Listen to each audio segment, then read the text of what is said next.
Dear students, now in lecture number 4, we have to understand some basic definitions as well as to understand what is the relation between stress and strain of a material so that we can able to understand the behavior of the material when stresses are coming on the material. That means how the material will behave when it is subjected to various type of loads or forces. Already we have discussed that when some force is acting on a material, on a structural member, then some stresses will be developed. That stresses may be direct stresses or maybe some bending stresses or shear stresses. And correspondingly, there will be strain. And in most of the civil engineering applications, we came across the use of steel in the form of, that is, mild steel. So let us try to understand all the basic concepts.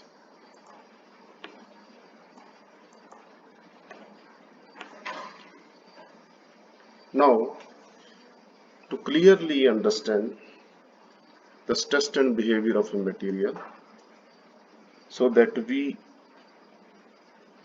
are able to judge the basic property of the material before going for the any designing process. So very important, there are few definitions which throughout the strength of material we will be going through. So very first is elasticity, which we have already discussed, that the property of a material due to which it regains its original configuration when the deforming force is removed. So if a material possesses this property, then we will say that material is an elastic material. That means material possesses elasticity. Second is elastic limit, the maximum stress up to which material remain elastic. So that means it is the upper limit of the stress or force till that force, if you remove that force, then material will regain its original configuration. That means if there is any deformation, that deformation will become zero when the external force become zero. So that upper limit is known as the elastic limit. That means elastic limit is the maximum stress. Now plasticity, the property of material which show permanent deformation. That means when you are applying a force on a member and you are increasing the force, when you cross or you apply the force beyond the elastic limit, that means you apply stress beyond the elastic limit, then there will be permanent deformation in the member. So the property of a material which shows permanent deformation on application of deforming force, so that type of material we will say that material is plastic in nature, or that material possess the property of plasticity. Now yield point. Now it is clearly, you may have observed, whenever you start stretching a steel wire, then beyond the elastic limit there will be permanent deformation. That means the length of the steel will start elongate. That means there will be elongation. So then you will be observing a stress will reach and that point beyond which material start deform plastically. That means you will feel that material is yielding. That means material is just flowing plastically. So that means permanent deformation is occurring in the material. So beyond So that point or that stress beyond which material start to deform plastically. Now we have crossed the elastic limit. Okay. And yield point are of two types. One is upper yield point and second one is lower yield point that we will be going into detail in the next slide. Ultimate stress. Now this is the maximum value of stress which you can apply on a material such that material will not fail, or you can say it is the upper limit of the stress beyond which material will start failing. That means failure just start beyond this. Now breaking stress. When you apply stress beyond ultimate stress, then material failure will start. Then a stress will reach where material fails or fracture happen. So that is the breaking stress. Now we have to clearly understand the behavior of mild steel. That means stress strain curve of mild steel. What is the behavior or what is the relation between stress and strain of a mild steel element when it is subjected to increasing force? So that means we have to understand the behavior of a material, then its stress strain curve is drawn. That means if you have a stress strain curve, that means graph between stress and strain for a particular material, so from that stress strain curve you can easily get the understanding of the behavior of the material. That means what is the elastic limit, what is plasticity, whether material possess plasticity, what is its ultimate stress, and what is the breaking stress. Now let us take an example of a rod, steel rod, mild steel rod, which is subjected to increasing tensile stress. Suppose this is a steel rod and some force is acting on this, that is the tensile force. Now you will observe when tensile force will act, then material, since steel is elastic material up to some extent, so its elongation will start, that means deformation will start.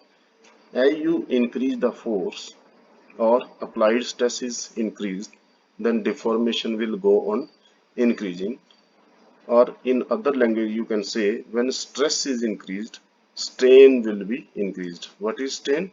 Strain is delta L by L, that means change in the length of the specimen, change in the configuration over original configuration.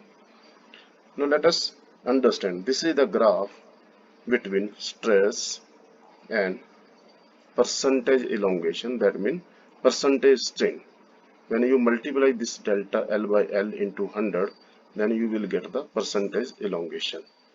Now how this material mild steel will behave? So this will be the stress strain curve for mild steel. Now what you observe here, this is the origin point where stress is 0 as well as strain is 0. Now along y-axis, if you observe up to some point, you will observe that strain is almost 0. That means mild steel you can apply stress up to some limit till you will find negligible strain in the steel. That means that strain will be negligible, or you can say it may not be measurable. So stress and strain relation will be direct relation, that means proportional relation. Now as you go on increasing the stress, then you will see that this curve is getting detached from the y-axis. That means there will be some deformation, elongation, and as you go on increasing the stress, then this graph, no doubt this graph is going just a straight line up to this point, B point. So That means B is the elastic limit basically. So if you have increased stress, maybe from this graph you can judge approximately it is 220 or 230. Up to this limit, strain is very less. That means if you consider, let this is the ordinate and strain here is 0.11 percentage. That means up to A, strain is 0.11 percentage, or you can say this delta L by L into 100 is equal to 0.11. So that means if you have to calculate delta L, what is the elongation up to B point, then you will find that it is 0.0011 times L. It is very small or very less. So up to elastic limit, material will have some extension, some deformation which is very less. So this is the elastic limit, and let us understand point by point. Now OAB, up to OAB, this is the elastic limit, and within this elastic limit Hooke's law is valid. You remember Hooke's law is stress is directly proportional to strain, that is the linear relation. So this is the elastic limit up to B, and when you increase the stress beyond B, then it will cross the elastic limit. So let us try to understand. Now A point, there are 2 points on the elastic limit line, OA and B.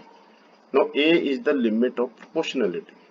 A is the limit of proportionality, or you can say stress beyond which linear variation stops. That means up to A, variation is 100% linear, and this is known as proportionality, limit of proportionality. That means if you remove the stress at A, then if stress becomes 0, strain becomes 0. And up to A, the relation between stress and strain is linear. And next is B. As I have already told, OAB is the elastic range. So B is the elastic limit, that means stress at this level is the elastic limit stress. In general, A and B coincide.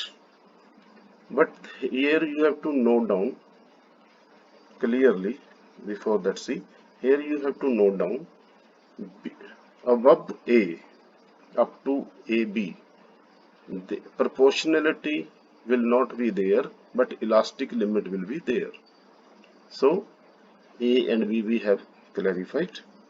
Now C, when you increase the stress, then a point will reach, that is C and C dash. Now C, here we can write it, let us correct it, it is C dash. C dash is the upper yield point, that means maximum stress. This is the maximum stress beyond which you will observe that their yielding will start, that means flowability will start, or you can say beyond which strain will be start increasing. And when strain start increasing beyond C, that means initially there is molecular attraction between the particles or molecules of the substance. As soon as you break the bond between them, that means they are detached somewhat, then suddenly you will be observing that stress will decrease. So beyond which plastic deformation start. That means C dash is the point beyond which permanent setting will start, plastic deformation will start. And here we have to correct this. This is C basically, lower yield point. Here you will observe that stress at C dash is more and stress at C has been decreased. Just like in case of friction, when a body start moving, then force of friction reduces. Similarly, you can visualize here. So it is the lower yield point beyond which plastic deformation start. At this point, we will note down the value. That means we will note down the stress at sea level, which is known as yield stress Fy. So that means whenever suppose you have a mild steel, in case mild steel is normally referred as Fe 250.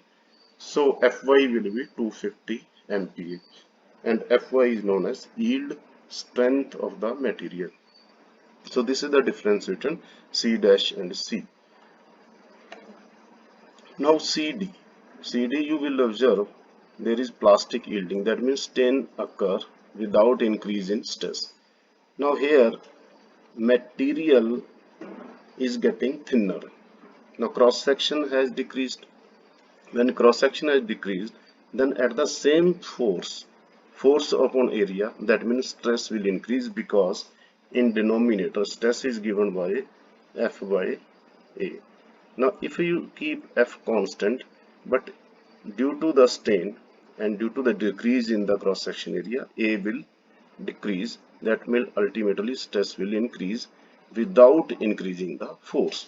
So plastic yielding strain occurs without increase in stress. You are not increasing stress, but strain is also, that means there is elongation is increasing. Now DE, here you will observe this is known as strain hardening. That means strain increases, strain suddenly increases rapidly with increase in stress up to E. That means if you increase a small value of stress, then suddenly strain will increase. Strain will increase mean elongation will be increasing. And when elongation is increasing, then the material will start thinning. That means cross section or area will go on decreasing. And up to some limit E, and this E is known as ultimate stress or ultimate load, and corresponding to this you can find out the ultimate stress. This is the maximum stress a material can take without any failure. Before this there is not any failure in the material. So E is the ultimate stress at ultimate load. This is the maximum load where maximum stress material has not failed. But beyond that, you will find that suddenly there is increase in the strain, sudden increase in strain. So F is the breaking stress. So this will be the correspondingly this will be the breaking stress. That means this is the ultimate stress, but at F corresponding to F this is the breaking stress. So from this graph we are able to understand that this corresponding to this F point, whatever be the stress on the y-axis, that is the breaking stress. That means you can't apply stress beyond the breaking stress, otherwise your material will get fail. So from this graph you are able to understand that mean what is the breaking stress of that material. So it will be very helpful in designing. When you design any structure from this mild steel, then from this stress strain graph you are able to understand what is the breaking stress, so that you will not apply stress more than breaking stress and your structure or material will remain safe. Thank you.